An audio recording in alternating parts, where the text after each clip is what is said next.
Hey VC, this is Ron. Thanks for joining me for another one of my videos.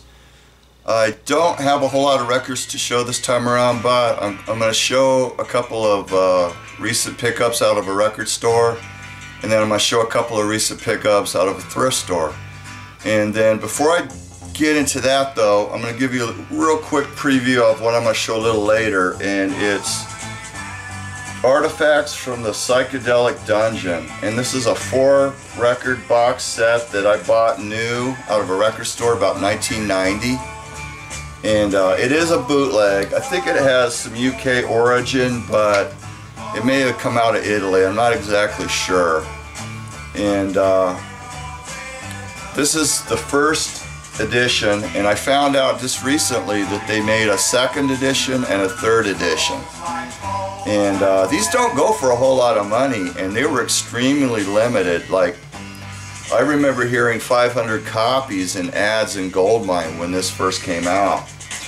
And one sold on eBay a few months ago, and it only brought about $40 shipped. So I don't know what the deal is, because it's a really excellent set of there's like a few rare singles, and the rest of it's like outtakes of UK psych bands, so it's real cool.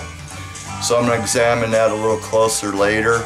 For right now, I'm going to show this. This is the second Lemon Pipers album, Jungle Marmalade, and this is just a real cool album. It's what I have playing right now, and this blows away their first album. There's some real cool underground sounding psych, and there's 2 or 3 Green Tamarine style pop psych songs, and there's a blues rock song, but it's just real cool. And they do a real interesting version of I Was Not Born to Follow, the Jerry Goff and Carole King song that the Byrds did on the Notorious Byrd Brothers. I don't know who did it first, but their version's a lot different from the Byrds version. They did a real cool version of it, I think. But real cool. I highly recommend you guys get this album. And then I got a mono copy of I Feel Like I'm Fixin' to Die, Country Joe and the Fish. Pretty nice copy. Mono silver label. It does not have the Fish game. I'm still looking for one of those. But other than that, it's real nice. I played it last night and it sounds real clean, so I'm real happy with that. And I got a real reasonable price on it. And then I got Sniffin' the Tears, their first album, and this has the big hit Driver's Seat on it, which is a real cool song. And it's on Atlantic. It comes with an inner sleeve, the lyrics, and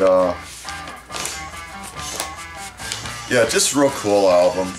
Side 1's pretty strong, side 2 not as good, but they were from London, which I was surprised to find out. And I actually saw these guys open up for Kansas in December of '79. So yeah, and it's a cheap album. They don't go for much, but I got a pretty nice copy, and it's got a World Records price sticker on it. And World Records was a place here in Phoenix that I used to go to when I was a teenager. They had imports and stuff, so that was really my first introduction to import records, was at World Records. And then another thrift store find I got was Neil Diamond, Hot August Nights. This is a sealed original copy, and double album, 1972. It was a big hit for him, and I think I'm probably gonna sell this and make some profit on it. I got it for like $1.50, so I'm gonna be making some good money on this. And it says manufactured by RCA Music Service right here, so I think it's Record Club. It's got a totally different catalog number, so most obviously it is Record Club. Okay, that does it for the 12-inch.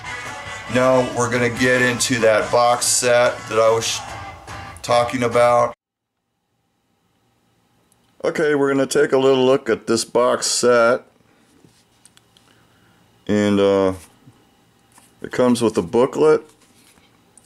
And there's 4 records in here. The small holes. They're all blank. And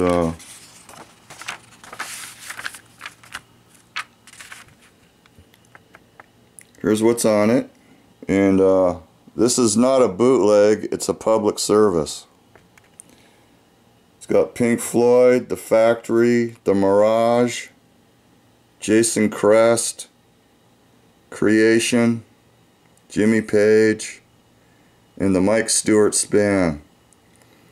And the Pink Floyd was projected to be a single, and it was scrapped and never released. And I don't think, to this day, I don't think it's ever been officially released. The Factory, that's just a killer psych single that came out on MGM. The Mirage, there's 2 outtakes from them. The Jason Crest, there's a couple of outtakes from them. The Creation, that's the only known unreleased track that there is according to the booklet. Jimmy Page, She Just Satisfies, which is his first single.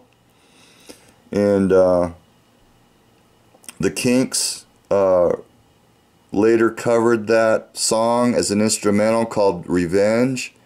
And Jimmy Page does play on that Kinks track. And then a couple of tracks from the Mike Stewart Span, and I believe those are previously unreleased as well. Alright guys, I had to revise my video. Originally I was showing the booklet and playing some samples from the box set, and there was a claim made and YouTube started wiping out my audio track, so they're getting kind of strict about this stuff, so just be careful. I don't know if it was the first part of the video where I was showing the records or if it was because of this part of it, but I'm going to try it again and see if it goes through. I didn't think there'd be any problem because it was just partial recordings, but I don't know, it might have been the Pink Floyd track. Pink Floyd's real strict about stuff like this, so that might have been what set it off. But I'm going to go ahead and I'm going to show the booklet, and I'm going to try and get the text so you can read it. And you can just like freeze frame this stuff and read what it has to say.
Yeah, earlier I said there was 3 editions of this box set, and what I meant to say, there's 3 volumes, not editions.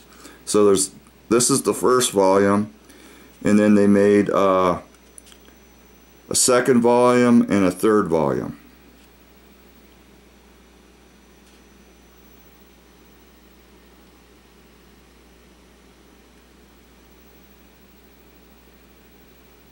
Hopefully this will come out. And don't forget, parents, it's rated PG.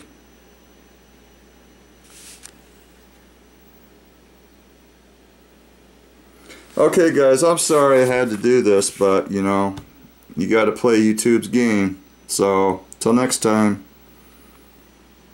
Ron's out.